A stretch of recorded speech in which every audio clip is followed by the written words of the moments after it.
So if we want to investigate the effect of captopril on the systolic blood pressure, we can take a look at the systolic blood pressure before and the systolic blood pressure after administration of the drug.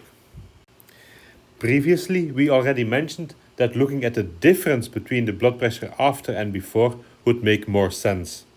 That way, you immediately see the effect on the blood pressure. What we want is that the blood pressure is reduced, so basically, this difference should ideally be negative. What we can observe from the box plot is that the values are indeed negative. The mean, or at least the median, is around minus 20, and we also see that all of the whiskers are below 0. The question then is this negative by chance, so due to randomness in the data points, or is this negative because captopril really has an effect on the systolic blood pressure?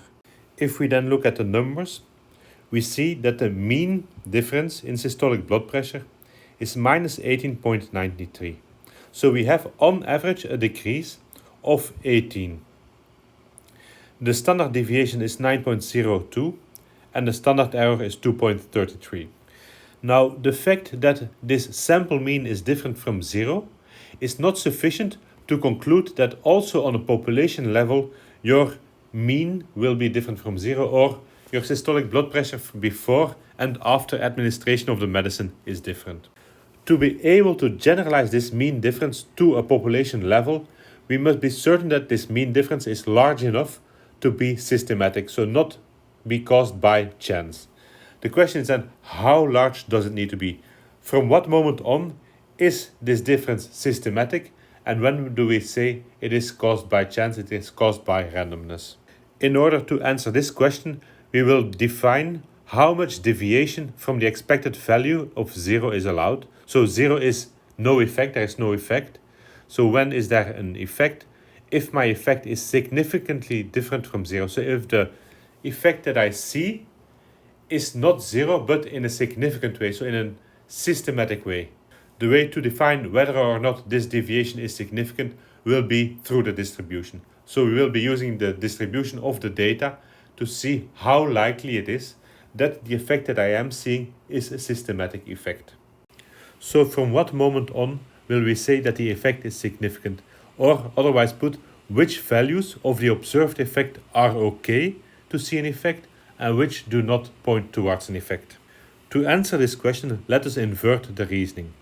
Instead of assuming that there is an effect, let us assume that in the population there is no effect. So suppose that in the population the mean systolic blood pressure does not change at all after administration of captopril. So what is then the chance that we find a sample mean of minus 18.93? Is this likely or not? Because this is what we see in the sample. We see a mean decrease of 18.93. But can this happen by chance? Or is it very unlikely that this happens by chance? So in this reasoning, we assume there is no effect, so the expected value is 0. And then we see that there are deviations from 0. And then the question is, are these deviations caused by chance or not? So this is what we will try to explain using the distribution of x bar. Basically, what we will be doing is, we will take a look at x bar and its distribution. We will define a test statistic, as we said before, and then we will see, is the value that we find likely? So is it in the center, in the main bulk of the data, or is it more on the outsides, in the tails of the data? So the distribution will tell us which values are likely and which values are very unlikely, under the assumption that there is no effect in the population. Similar to the construction of a confidence interval, we will also assume normality in this case. So when we are testing, for now we will assume normality. What we need is normality of x bar, so normality of the sample mean, which we obtain either because the data themselves are normally distributed, or through the central limit theorem, which says that if my sample is large enough, my sample mean is approximately normally distributed. Assuming that the differences are normally distributed, or that x bar is approximately normal because my sample is large enough, I can define the following.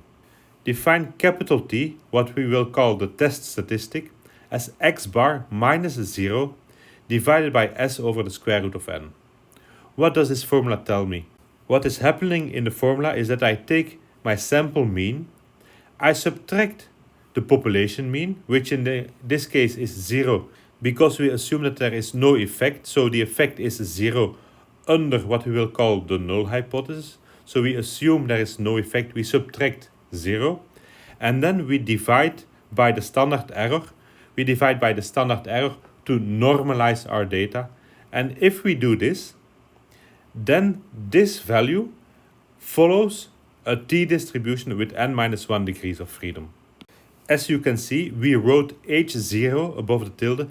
This means that we calculate this test statistic, this t, under the assumption that h0, the null hypothesis, is true. And the null hypothesis is basically the assumption that the mean systolic blood pressure in the population is the same before and after administration of captopril, so that there is no effect of the drug. Why do we have a t-distribution? Because in our formula we used S. So we had an estimate of the population variance, an estimate of the population standard deviation through S instead of using sigma itself. If we do know the population variance, if we know sigma squared exactly, then we can use that one instead of estimating it.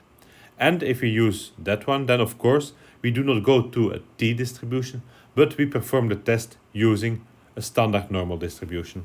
So in that case, the test statistic becomes Z equal to x bar minus 0, still under the null hypothesis, divided by sigma over the square root of n. So we use sigma, which means that we do not have to make an approximation of the normal distribution, and so this test statistic will follow a normal distribution, a standard normal distribution.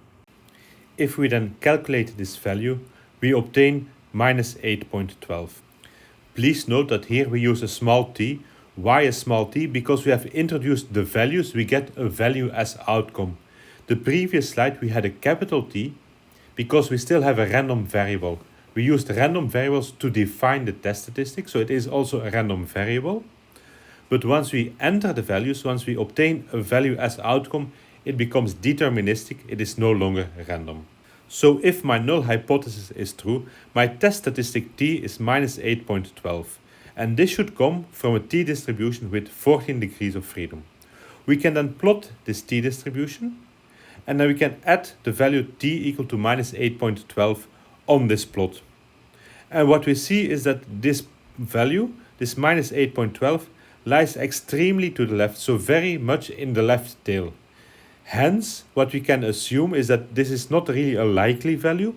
It's not in the center of the distribution. So we find a test value, a test statistic that is quite small compared to the center of the distribution, compared to the bulk of the data. And so if the null hypothesis is true, we have this t-distribution, and so the blue line gives me a value which is rather unlikely. And so since the value is unlikely, we will probably assume that the null hypothesis is not true, and so that the effect is systematic, so there is really an effect of my drug. From the previous reasoning, it therefore seems rather improbable to find a mean difference as extreme as the value we found in our data. So as extreme as minus 18.93 purely by chance. So it's very unlikely that we can find such a value by chance only. And so if this difference cannot be explained by chance, well, then the null hypothesis must be false. So if we find something that is too extreme, too different from the center, then most likely the null hypothesis, our assumption, is not true. We obtained this conclusion quite intuitively, and we will now formalize these principles, so we put them in a framework that we can use to have a testing procedure. In this framework, we will look at probabilities. So we will look at the probabilities stemming from the hypothesis, stemming from the distribution that we saw, in our case the t-distribution. And these probabilities will be probabilities to find the mean difference as extreme as the value in the data. So we will look at the data, we will obtain a test statistic from the data, and then we will find a probability as extreme as this test statistic.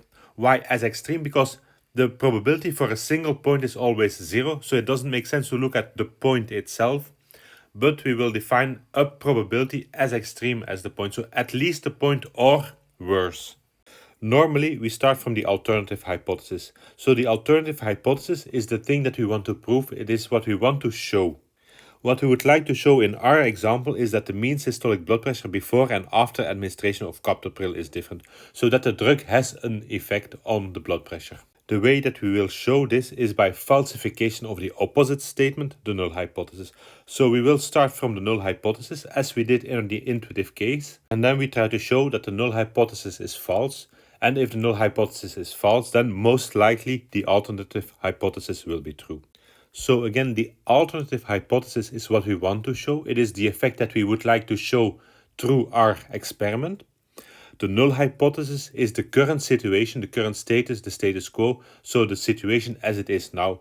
In our case, in the example, the null hypothesis would be that there is no difference in blood pressure before and after taking captopril. So the null hypothesis is usually only a single option, a single value, and it is very clear there is no difference. So the mean value before and the mean value after is the same. The alternative hypothesis, there is usually not a single value or a single option. So this one will be more muddy, let's say, because you want to show that there is a difference. But a difference can be anything. As long as they are not the same, then they are different. So there is a whole range of values which make up the word different. To quantify how different the results of the sample are compared to the null hypothesis, we will use the test statistic. We will always assume that the null hypothesis is true, so we will assume that H0 is a valid assumption until we can prove otherwise. So until we can show that the null assumption is very unlikely. We will also indicate this, so we will write that my test statistic follows a certain distribution under the null hypothesis. So assuming that the null hypothesis is true, we will look at the value of the test statistic and we will see how probable, how likely this value is.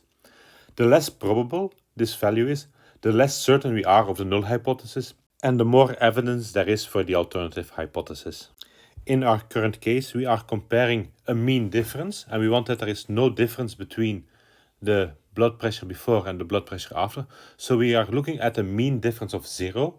Under the null hypothesis, there should be no effect of the drug, so the mean difference is equal to 0. And so we will compare this mean difference of 0 with the value that we find in the sample. So we compare the theoretical population parameter of 0 with the sample parameter x bar, and then we will see how different they are. So test statistics that we could use is x bar minus 0 or x bar minus 0 divided by the standard error. Why the standard error? Why would we divide by the standard error? Because in that case, we know the distribution of the data. So we want to use the distribution, so we choose the easiest test statistic that we can to have a nice distribution. Or in this case, x bar minus 0, the population mean, divided by the standard error, which we know follows a t-distribution. And now we know that if the value is far from 0, then the null hypothesis will be very unlikely. And so we will make a decision in favor of the alternative hypothesis. How do we then obtain a conclusion of a statistical test? We look at the value of our test statistic and we compare this with the chosen threshold C. So in absolute value, because we are looking at a difference, so we are not looking at a positive or a negative difference, we are just interested in a difference. But if my test statistic surpasses some threshold, some value that I chose beforehand, then we know that it is far away from this center, so it has to be in the tails of the distribution. And so the null hypothesis will be very unlikely. So what we then do is we reject the null hypothesis because there is sufficient evidence that the null hypothesis is false. If there is not sufficient evidence, so we do not surpass this threshold, then we will not reject the null hypothesis. So we will keep the null hypothesis as the answer. You can compare this with legislation where someone is innocent until proven guilty. So we start off with innocent. In our case, we start off with the null hypothesis until we can prove that the null hypothesis is false. Very important, if you report, because there is always uncertainty in our conclusions, we will never say we accept or we choose for this or that. We will say we reject the null hypothesis or we do not reject the null hypothesis. We will never accept the null hypothesis or the alternative. So we are very careful in the wording. It is reject and not reject, because there is always a certain degree of uncertainty.